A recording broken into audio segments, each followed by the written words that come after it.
नमस्कार दोस्तों, स्वागत है आपका एम्पावरिंग इंडियन यूथ इस चैनल पे। और आप इस चैनल पे नए हैं तो चैनल को सब्सक्राइब कीजिएगा, क्योंकि मैं इस चैनल पे ऐसे पॉलिटी रिलेटेड और यूपीएससी के जो सभी टॉपिक्स है उसके ऊपर वीडियो बना रहा हूँ। और ये आपकी बहुत ही काम आ जाएगी अगर आप बिगनर्स है या प्रिपरेशन कर रहे हो यूपीएससी का। तो चलो स्टार्ट करते हैं आज का सेशन। तो आज का ये 6 सेशन है पॉलिटी का। इसके पहले हमने 5 सेशन लिए वाले 5 लेक्चर्स, और आप देखेंगे आज सेशंस ऑफ पार्लियामेंट। ठीक है, सेशंस ऑफ पार्लियामेंट देखते हैं। पहले summoning the president from time to time summons each house of parliament to meet. The maximum gap between 2 sessions of parliament can not be more than 6 months. तो आपको question आ सकता है कि exam में sessions of parliament के ऊपर, तो sessions of parliament के बारे में कुछ मेंशन किया वाला है क्या? नहीं। तो कॉन्स्टिट्यूशन में क्या मेंशन किया वाला है? सेशंस जो होते हैं पार्लियामेंट के, जो लोकसभा और राज्यसभा मीट होती है, तो उसके बारे में कॉन्स्टिट्यूशन में क्या इतना ही लिखा है, the maximum gap between 2 sessions of parliament can not be more than 6 months. तो साल में 2 बार पार्लियामेंट को मीट करना जरूरी है। ये साल में 2 सेशन होना। तो यूजुअली हमारे यहाँ कितने सेशन होते हैं? 3 सेशन होते हैं पार्लियामेंट में। कौन सा? The budget session February to May, the monsoon session July to September. Monsoon session कब होता है? July to September. And winter session November to December. Usually हमारे यहाँ कितने सेशन होते हैं? 3 सेशन होते हैं, budget session, monsoon session and winter session. लेकिन ये लिखे वाला है कि कॉन्स्टिट्यूशन में ये 3 सेशन नहीं है। कॉन्स्टिट्यूशन में क्या लिखे वाला है? जस्ट लिखे वाला है, क्या लिखे वाला है? The maximum gap between 2 sessions of parliament can not be more than 6 months. तो आपको ये याद रखना पड़ेगा। ठीक है, कॉन्स्टिट्यूशन में क्या लिखे वाला है और क्या नहीं लिखे वाला। ठीक है, तो आपको ये क्वेश्चन आ सकता है। तो उसके आगे देखेंगे, चार्ट हम बाद में देखेंगे। ठीक है, पहले देखते हैं एडजर्नमेंट। एडजर्नमेंट क्या होता है? A sitting of parliament can be terminated by adjournment or adjournment sine die or prorogation or dissolution in the case of Lok Sabha. An adjournment suspends the work in a sitting for a specified time which may be hours, days or weeks. तो जो parliament की जो seating होती है उसे terminate किया जा सकता है बाय वेरियस मीन्स। जैसे कि एडजर्नमेंट से उसे टर्मिनेट किया जा सकता है, एडजर्नमेंट साइन डाई से किया जा सकता है, प्रोरोगेशन और डिसोल्यूशन से तो पूरी लोकसभा की लाइफ ही खत्म होती है। तो हम एक टर्म देखेंगे। पहले एडजर्नमेंट का मीनिंग क्या है? Adjournment suspends the work in a sitting for specified time which में बी आवर्स, डेज और वीक्स। अगर जो प्रिसाइडिंग ऑफिसर होता है, जो भी लोकसभा का हो या राज्यसभा का हो, ये दोनों के लिए सेम है। अगर वो जो प्रिसाइडिंग ऑफिसर होता है, जैसे स्पीकर हो सकता है, डिप्टी स्पीकर होता है लोकसभा के बारे में, और चेयरमैन और डिप्टी चेयरमैन होता है राज्यसभा के बारे में। अगर वो प्रिसाइडिंग ऑफिसर कुछ दिनों के, कुछ घंटों के लिए, कुछ डेज़ के लिए या कुछ वीक्स के लिए, कुछ आवर्स के लिए, कुछ डेज़ के लिए और कुछ वीक्स के लिए ऐसा बोलता है कि पार्लियामेंट की मीटिंग क्या की जाती है? स्थगित की जाती है, एडजर्नमेंट की जाती है। तो उसे क्या बोला जाता है? एडजर्नमेंट। आई रिपीट, एडजर्नमेंट क्या होता है? एडजर्नमेंट सस्पेंड्स करता है work in a sitting for specified time. क्या है स्पेसिफाइड टाइम? कीवर्ड है। स्पेसिफाइड टाइम मेंशन किया वाला आता है कितना टाइम। ठीक है, इट में भी आवर्स भी हो सकते हैं, कुछ 1 घंटा 2 घंटे कुछ भी हो सकता है, डेज और वीक्स, तो उससे बोलते हैं एडजर्नमेंट। ठीक है, आपको एडजर्नमेंट समझ में आया होगा। आप देखते हैं नेक्स्ट, एडजर्नमेंट साइन डाई क्या होता है? Adjournment sine die means terminating a sitting of parliament for a indefinite period. अगर समझो स्पीकर को पता नहीं कि हाउस को कब बुलाना है, ठीक है, कुछ दिन हो सकते हैं, कुछ घंटे हो सकते हैं, तो तब क्या करता है? एडजर्नमेंट साइन डाई करता है। एडजर्नमेंट साइन डाई का मतलब क्या है? Means terminating a sitting of parliament for a indefinite period. तो एडजर्नमेंट साइन डाई का मतलब क्या होता है? Terminating sitting of parliament for an indefinite period. तो फिक्स नहीं होता है कोई पीरियड, ठीक है, इंडिफिनाइट पीरियड के लिए। एडजर्नमेंट का क्या होता है? स्पेसिफिक टाइम के लिए। एडजर्नमेंट, आई रिपीट, एडजर्नमेंट स्पेसिफिक टाइम के लिए होता है। और एडजर्नमेंट साइन डाई क्या होता है? कोई फिक्स टाइम नहीं होता है, ये इंडेफिनाइट पीरियड के लिए होता है। ठीक है, आप देखते हैं नेक्स्ट।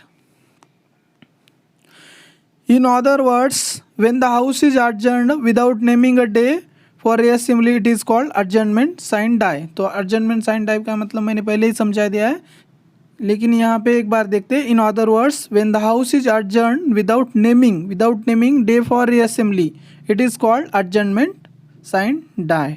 ठीक है, next the power of adjournment as well as adjournment sine die lies with presiding officers of the house. तो कौन कर सकता है एडजर्नमेंट करना है या हाउस का एडजर्नमेंट साइन डाई करना है? देखो दोनों, एडजर्नमेंट भी कौन करता है और एडजर्नमेंट साइन डाई भी। एडजर्नमेंट और एडजर्नमेंट साइन डाई कौन करता है? I repeat, adjournment and adjournment sine die कौन करता है? तो प्रिसाइडिंग ऑफिसर्स करते हैं, जो भी प्रिसाइडिंग ऑफिसर्स हो लोकसभा या राज्यसभा की। He can also call a sitting of the house before the date और time to which it has been adjourned और any time after the house has been adjourned sine die. अगर presiding officer ने समझो कुछ adjournment किया तो कुछ घंटों के लिए होता है, कुछ दिनों के लिए होता है, कुछ वीक्स के लिए होता है, और एडजर्नमेंट साइन डाई किया है तो कुछ डेफिनेट पीरियड नहीं होता है, ये इनडिफिनेट पीरियड के लिए होता है। लेकिन समझो कुछ काम आ गया तो प्रिसाइडिंग ऑफिसर हो उससे पहले ही बुला सकता है सेशन को, हाउस को। ठीक है, हाउस को मीट करने के लिए, सिटिंग के लिए, तो प्रिसाइडिंग ऑफिसर कभी भी बुला सकता है। ठीक है, हाउस को, चाहे वो एडजर्नमेंट हुआ हो या एडजर्नमेंट साइन डाई किया हो प्रिसाइडिंग ऑफिसर ने। ठीक है, और ये दोनों एडजर्नमेंट और एडजर्नमेंट साइन डाई की पावर किसके पास है? जो प्रिसाइडिंग ऑफिसर के पास है। ठीक है, एग्जाम में आपको कंफ्यूज किया जा सकता है कि प्रेसिडेंट को है। ठीक है, तो कंफ्यूज हो सकता है, हम प्रोरोगेशन वगैरह आगे वाला पढ़ेंगे तो। ठीक है, आगे देखते हैं, नेक्स्ट प्रोरोगेशन देखते हैं। द प्रिसाइडिंग ऑफिसर स्पीकर और chairman declare the house adjourn sine die when the business of the session is completed. तो एडजर्नमेंट साइन डाई कब किया जाता है? जनरली कब किया जाता है कि जब कामकाज खत्म होता है लोकसभा या राज्यसभा का, तो प्रिसाइडिंग ऑफिसर में भी कौन सा भी चेयरमैन, स्पीकर, डेप्यूटी चेयरमैन या डेप्यूटी स्पीकर, जो भी प्रिसाइडिंग ऑफिसर्स है, ठीक है, लोकसभा या राज्यसभा के, तो क्या जब कामकाज खत्म होता है तो क्या करते हैं? एडजर्नमेंट साइन डाई करते हैं जनरली। ठीक है, तो आगे देखते हैं। With in the next few days the president issues, कौन इश्यू करता है? President issues a notification for prorogation of the house. तो जब जो कामकाज जो होता है लोकसभा या राज्यसभा का जो खत्म होता है, तो जनरली क्या करते हैं जो presiding officer? Adjournment sine die declare करते हैं। उसके बाद कुछ दिनों बाद प्रेसिडेंट क्या करता है? एक नोटिफिकेशन निकालता है, किसका? Prorogation of the session. However the president can also prorogue the house while in session. तो प्रोरोगेशन का पावर आपको याद क्या रखना है? प्रोरोगेशन का जो पावर है किसके पास है? प्रेसिडेंट के पास है। और एडजर्नमेंट साइन डाई का पावर किसके पास है? प्रिसाइडिंग ऑफिसर, जो भी प्रिसाइडिंग ऑफिसर होंगे हाउस के। तो जो प्रेसिडेंट है प्रोरोगेशन कब निकाल सकता है? जो होता है लोकसभा या राज्यसभा का खत्म होता है तो वो एडजर्नमेंट साइन डाई डिक्लेयर करते हैं प्रिसाइडिंग ऑफिसर। उसके बाद कुछ दिनों बाद क्या करता है? प्रेसिडेंट नोटिफिकेशन निकालता है प्रोरोगेशन ऑफ द सेशन का। ठीक है, लेकिन ऐसा बंधनकारक है क्या प्रेसिडेंट के ऊपर? नहीं। प्रेसिडेंट अगर सेशन चल रहा है, however the president can also prorogue the house while in session चल रहा है लोकसभा और राज्यसभा का, तब भी क्या कर सकता है? प्रेसिडेंट प्रोरोग करता है। आपको दो ही यहाँ पे चीज़ें याद रखनी है, एग्जाम में पूछी जा सकती है और कंफ्यूज किया जा सकता है आपको कि प्रोरोगेशन का जो पावर है प्रेसिडेंट के पास है, और एडजर्नमेंट साइन डाई का पावर जो प्रिसाइडिंग ऑफिसर के पास है। ठीक है, आप देखते हैं नेक्स्ट,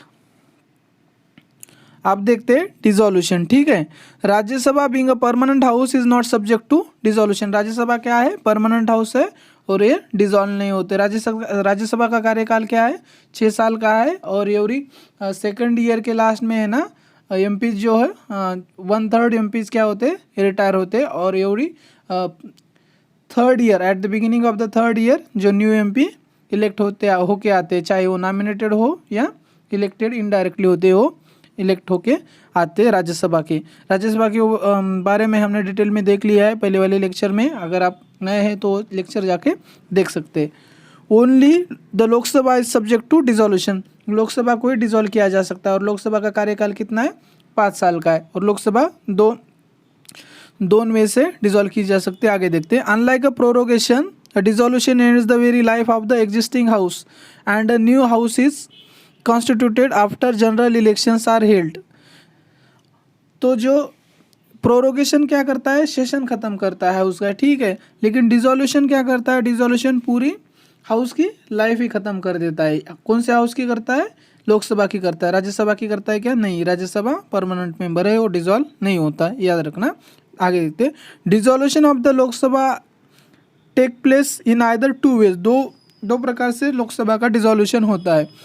कैसे होता है? पहला ऑटोमेटिक डिजोल्यूशन, ऑटोमेटिक, पहला क्या है?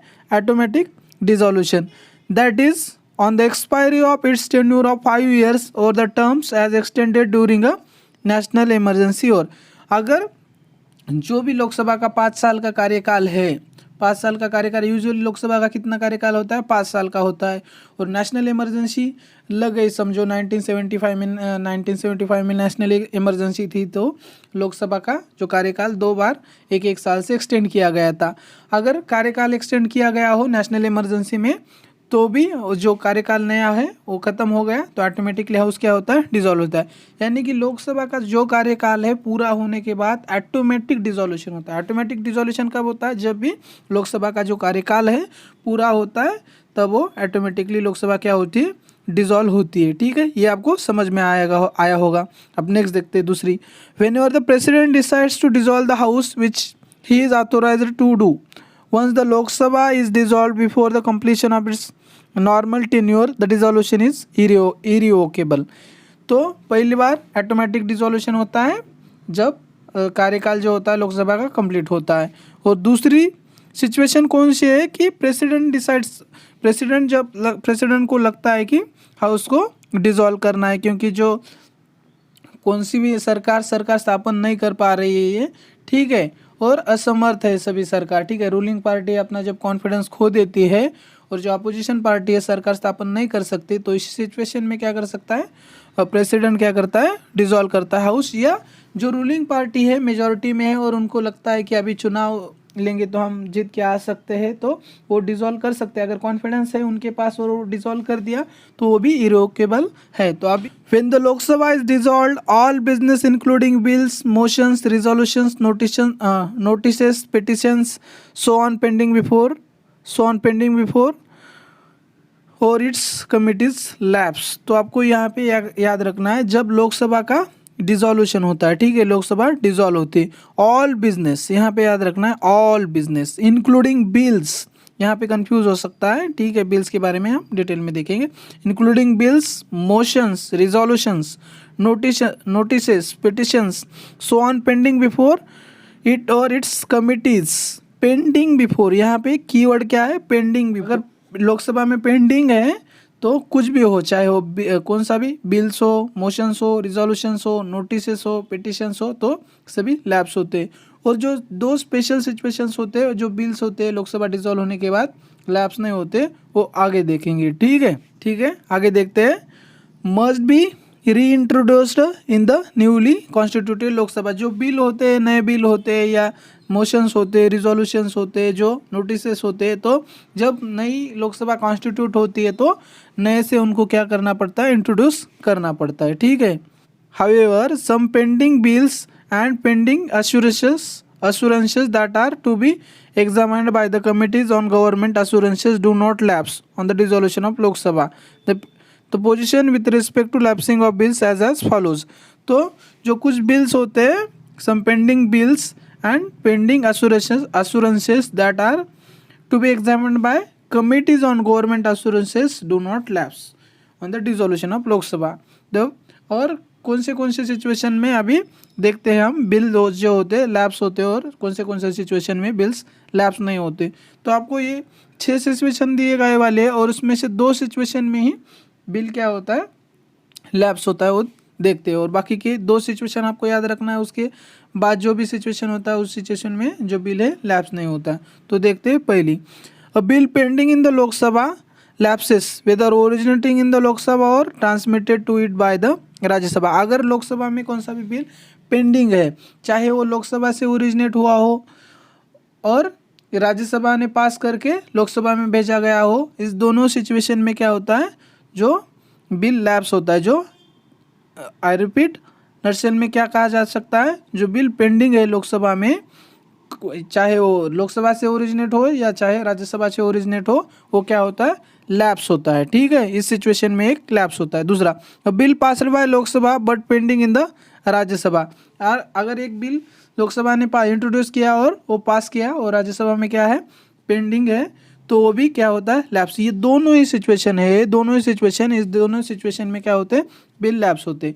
पहला सिचुएशन क्या है, bill pending in the Lok Sabha, lapse होता है। दूसरा, bill passed bye Lok Sabha but pending in the Rajya Sabha, ठीक है। तो ये दोनों सिचुएशन में क्या होता है, लैप्स होते हैं बिल। अब आगे देखते हैं, अ bill not passed by the house, a bill not passed by the two houses due to disagreement, and if the president has notified the holding of a joint sitting before the dissolution of the Lok Sabha does not lapse।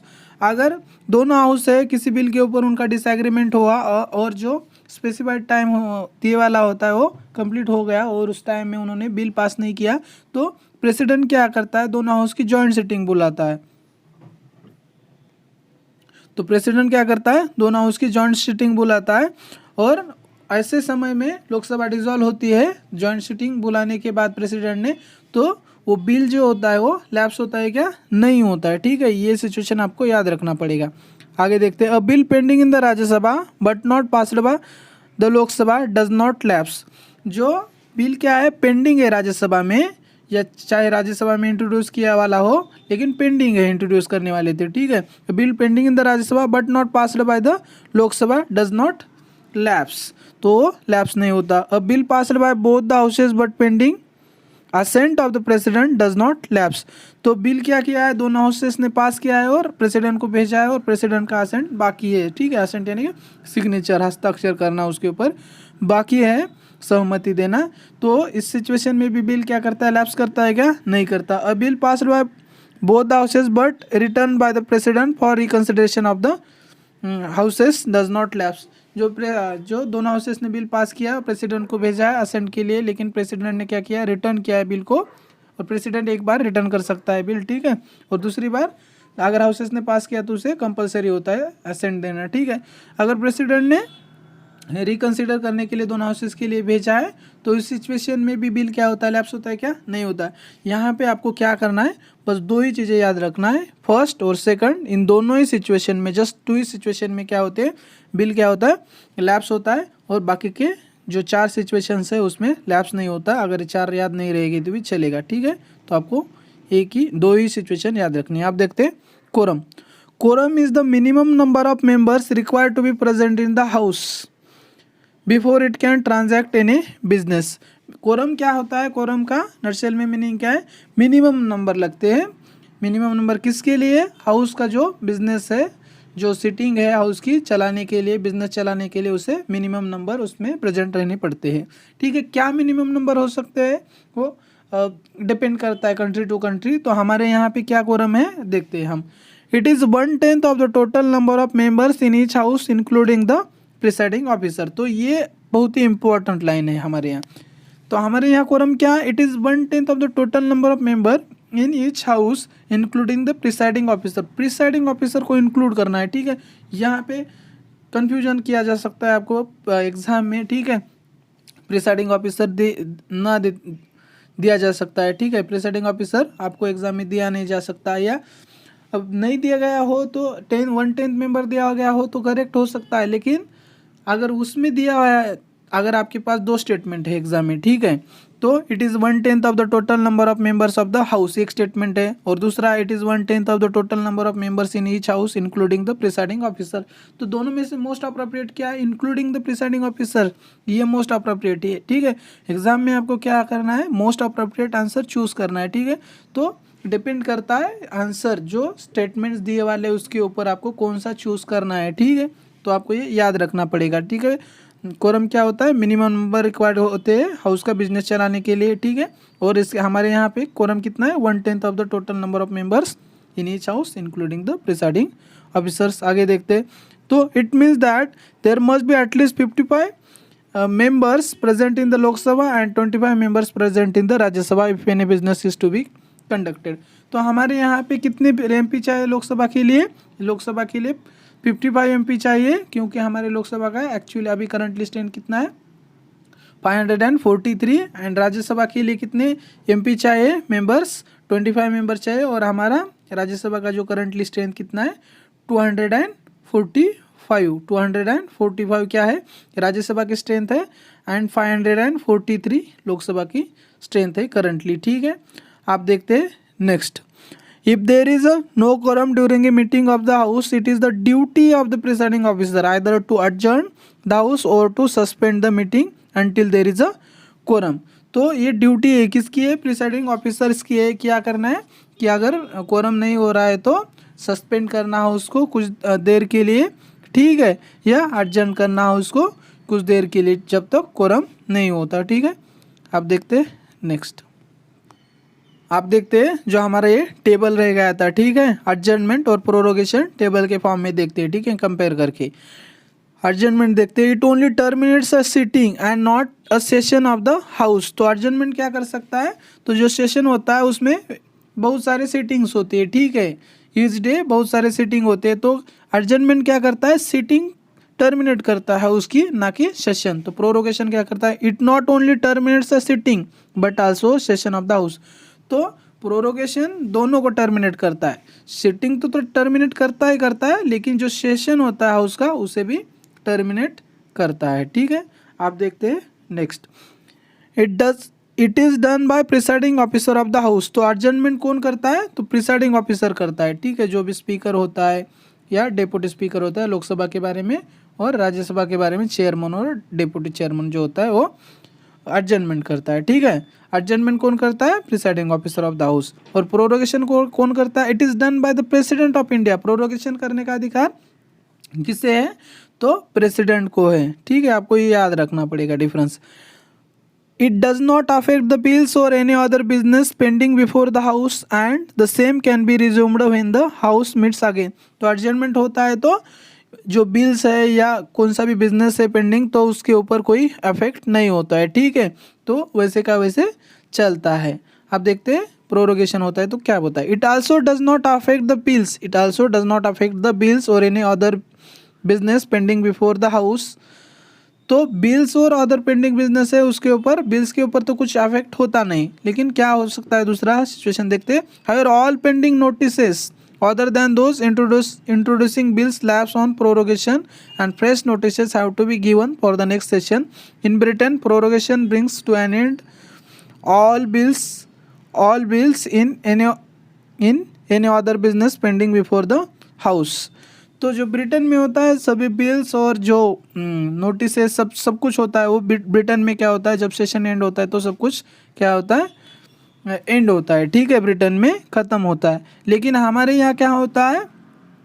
जो bills होते हैं, bills क्या होते हैं? क्या lapse होते हैं? क्या एंड होते हैं? क्या नहीं, बिल्स तो नहीं होते। ठीक है, हायर ऑल पेंडिंग नोटिसेस उसमें भी other than those for introducing bills lapse on prorogation and fresh notices have to be given for next session. तो फ्रेश नोटिसेस निकालनी पड़ती है नेक्स्ट सेशन के लिए। ठीक है, तो ये आपको समझ में आया होगा। एडजर्नमेंट और प्रोरोगेशन बहुत हमने डिटेल में देखा है। तो friends that's all for today, और यहाँ पे हम अपना सेशन ख़त्म करते हैं।